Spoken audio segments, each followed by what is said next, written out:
এটা আমন সিজনের নতুন একটা ভ্যারাইটি। এটা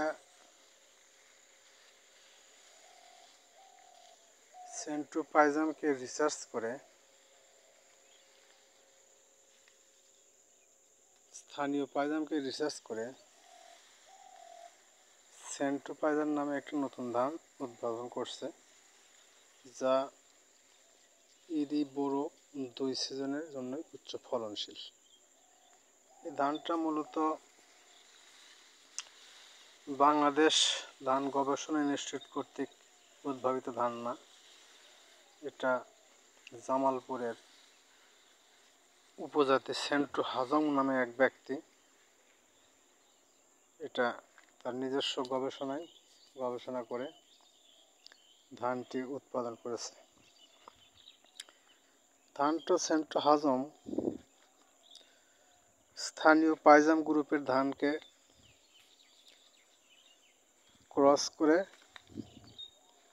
এর জীবনকাল কমাইছে।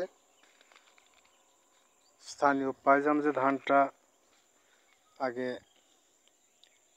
জন্মাইতো, সেটা গাছ অনেক লম্বা হইতো, এই গাছটা উঠছে খাটো। স্থানীয় পাইজাম গ্রুপের ধানের উৎপাদন ছিল তখন 8 থেকে 10 মণ, এটা উৎপাদন তার ডবল। অর্থাৎ এটা যদি সঠিকভাবে পরিচর্যা করে উৎপাদন করা যায়, তাহলে ধানটা আমন সিজনেই 25 মণ পর্যন্ত ফলন দিতে সক্ষম। তো এই ধানের বীজটা সারা বাংলাদেশে আসলে ওই পর্যায়ে ছড়ায় নাই। এটা অনলাইনে ভিডিও দেখে আমি উৎসাহিত হয়ে 5 কেজি বীজ সংগ্রহ করে অল্প কিছু জমি আবাদ করেছি। ধানটা দেখে তো উচ্চ ফলনশীলই মনে হচ্ছে, তো আসলে ফলন কতটুকু কি হবে এখনো বলা যাচ্ছে না।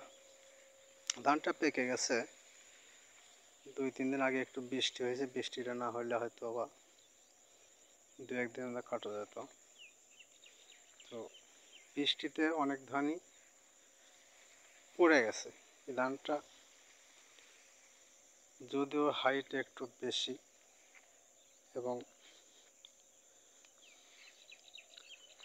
মাথাটা অনেক ভার, সিঁচটা অনেক লম্বা, সেই হিসেবে এটা পড়ে যাওয়ার কথা, কিন্তু ধানটার গাছ অত্যাধিক শক্ত,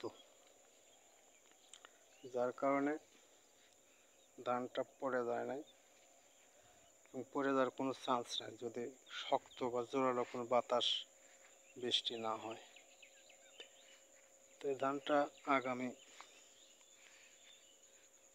শনিবার রবিবার দিকে ধানটা কাটিয়ে মাড়াই করব, তারপরে আসলে বোঝা যাবে এর ফলন কতদূর কি হয়।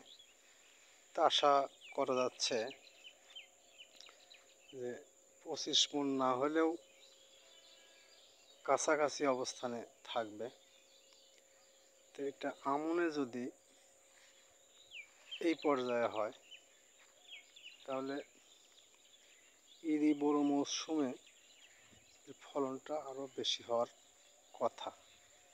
সেই হিসেবে আমি আমনে আবাদ করলেও সামনে যে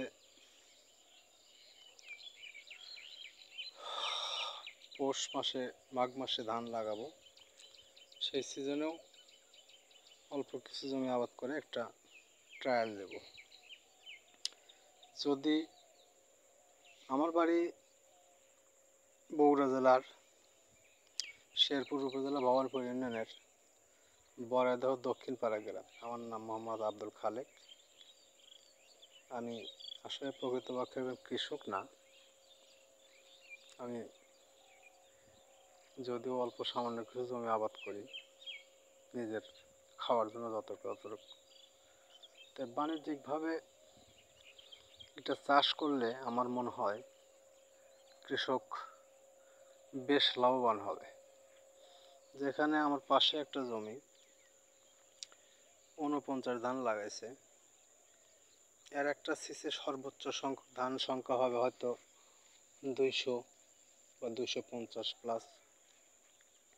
আর এর একটা সিসে ধান গণনা করলে আমার মনে হয় ধানের সংখ্যা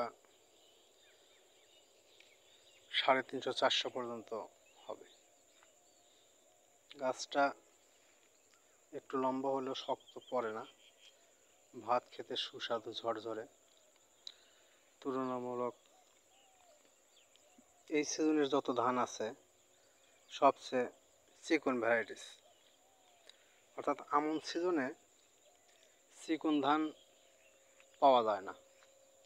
স্বর্ণা ৫, ৪৯, ৫১ এই ক্যাটাগরির ধানগুলা, যেটা আসলে উচ্চ ফলন দিতে সক্ষম না, কিন্তু এটা ওই লেভেলেরই ধান, অর্থে একটু চিকনই হবে, কিন্তু ফলনটা ওই ৪৯, ৫১ বা স্বর্ণা ৫ এর চেয়ে একটু বেশি হবে আশা করা যাচ্ছে আর কি। দামের দিক থেকেও মনে হয় বাজারে বেশি পাওয়া যাবে, কারণ ধানের কালারটা সোনালি কালার। কালারটা সুন্দর, ঝকঝকে চকচকে। তো যদি কেউ বীজ নিতে আগ্রহী হয় তাহলে আমার সাথে যোগাযোগ করলে আমি বীজ দিতে পারবো। এই ধানটা যদিও আমাদের বগুড়া, সিরাজগঞ্জ এই এলাকার মানুষজন এই ধান সম্পর্কে অবগত না, বা এই ধানের চাষ কেউ করে নাই। তা আমি বীজ নিয়ে আসছি অনেক কষ্ট করে, অনেক দূর থেকে, খরচও বেশ ভালোই হয়েছিল। সেটা বিষয় না, আমি চাই যে আমার এলাকার কৃষক আবাদ করে একটু বাড়তি ফলন পাক, একটু বেশি লাভবান হোক, সেই উদ্দেশ্যেই ভিডিওটা করা। যদি কারো বীজের প্রয়োজন থাকে তাহলে আমার সাথে যোগাযোগ করলে আমি বীজের ব্যবস্থা করে দিতে পারবো। এই বলে আমি আমার সংক্ষিপ্ত প্রতিবেদন শেষ করছি। আসসালামু আলাইকুম।